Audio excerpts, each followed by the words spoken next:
10 years have passed since alien monsters landed on the American-Mexican border, and now the monsters have spread around the Middle East in an area known as the Infected Zone. The US has sent its army to fight these monsters, but the indiscriminate bombing has destroyed thousands of local homes and has led more insurgents to go against the American military. Sergeant Frater is currently inside the Infected Zone on a mission as a sniper. From a tall roof, he watches 3 Arab men carefully and follows his particular subject with his rifle. When the man approaches a Muslim woman carrying a child, Frater hesitates, but soon he recovers and quickly kills his subject with a shot. Then he quickly makes his escape, trying to go unnoticed by going through the busy market to reach his car. As he drives out of the city to return to the USA base, he watches the state of the land, where explosions and monster bodies have become part of the everyday landscape. Meanwhile in Detroit, a group of friends is spending time with their loved ones before they're sent back to the Middle East. Orphan Michael goes to pick up Frankie, the closest thing he has to a brother, only to find him getting busy with his girlfriend.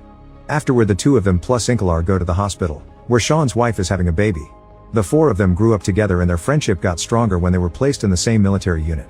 Sean's wife wants him to stay a little longer, but Sean needs a distraction before leaving to fight again, so the 4 guys spend their last civilian day together playing basketball, sharing a smoke, and watching a dogfight. It's an extra illegal dogfight because the dog is going against a baby monster, and although at first the dog seems to be winning, the monster soon retaliates and overpowers the dog, killing it. The dog's owner is so mad that he shoots the monster in return. The boys end their day at the bar followed by a party full of substances, girls, and general debauchery. The next day, the group makes it to the Middle East on choppers, which allows them to see how devastated the land is. The monsters are enormous and travel in groups, making for quite an intimidating view. As they make their way to the desert, the monsters notice the helicopters and try to grab them, but fortunately the pilot thinks fast and flies out of the way right before the area gets bombed. Afterward, the helicopters make it to the base. The soldiers meet Frater and Sergeant Forrest, who explains the current situation. Their primary objective isn't to eliminate the monsters, but to put a stop to the insurgent activity in the city. After a quick team exercise, the squad goes to patrol the city. The boys feel very tense when they take the streets, finding themselves surrounded by people who aren't fond of Americans.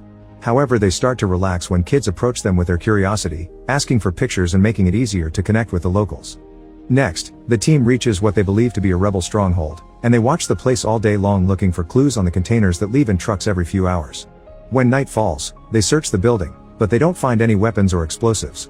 They do notice 3 giant monsters approaching, but before they can react, they bump into a farmer that hates the American military because they said they're here to improve the situation, but they actually make everything worse. It was the American bombing that killed his family and his cattle, and they keep trying to kick him out of there, but the man is determined to stay because this farm is his and the containers only have his products. He also refuses to offer any information about the rebels because he knows they'll kill him if he talks. The monster keeps getting closer, but the farmer won't stop yelling at them, so in a moment of fear Michael ends up hitting the farmer to knock him out.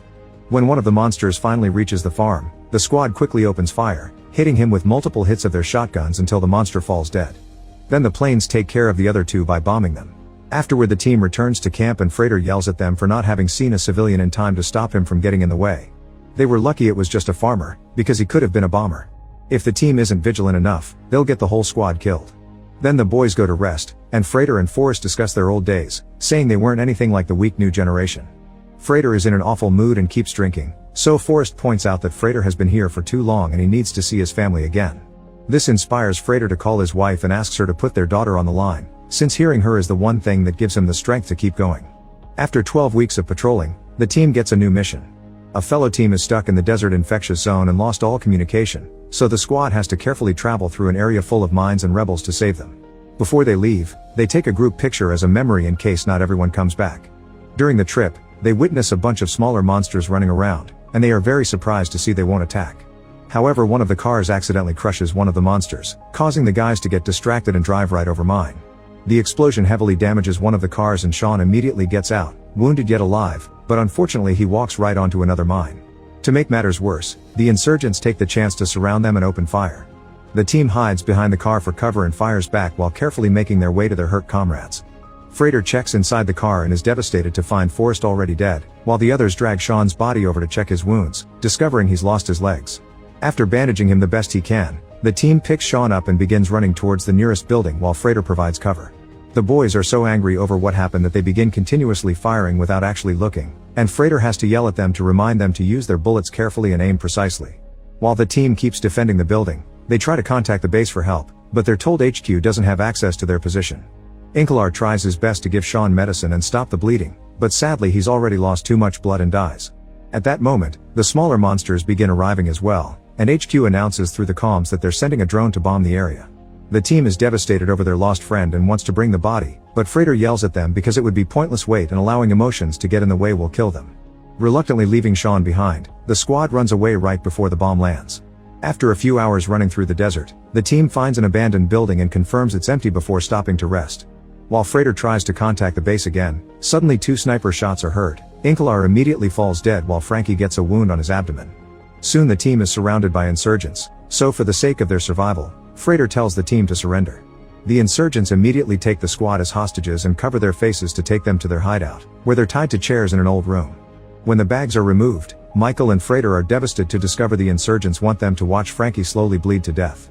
The duo tries to keep Frankie awake with encouraging words, but there's nothing they can do and Frankie apologizes for his mistake before dying. Michael has a full breakdown that causes his chair to fall, and he passes out when he hits his head. Eventually night falls and the monsters arrive at this area too. Most of the insurgents immediately run away in their vehicles, but 2 of them come to the room to kill the soldiers.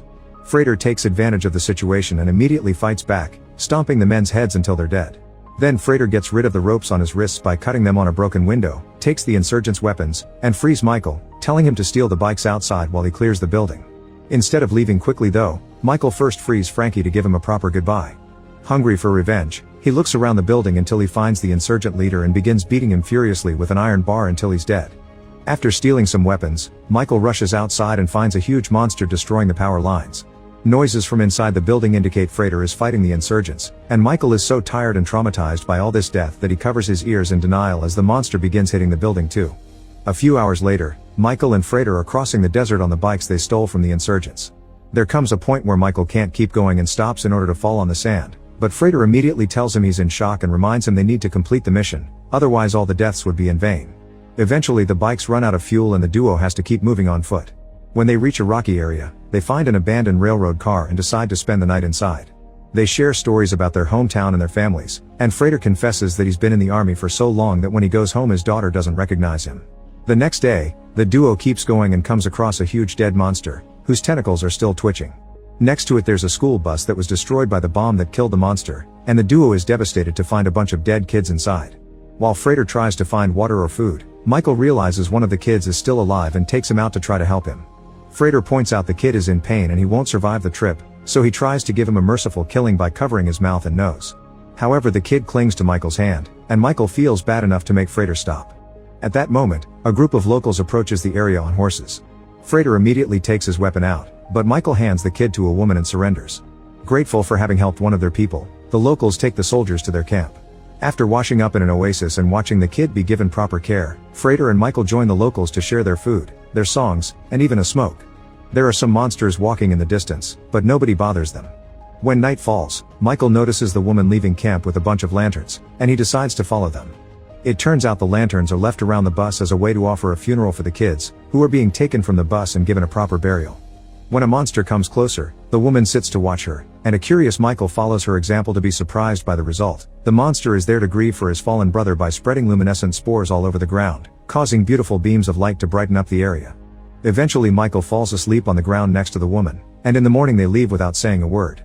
Meanwhile Freighter watches the kid they rescued and begins to lose his mind when he notices the kid is dying too, meaning their effort had been in vain.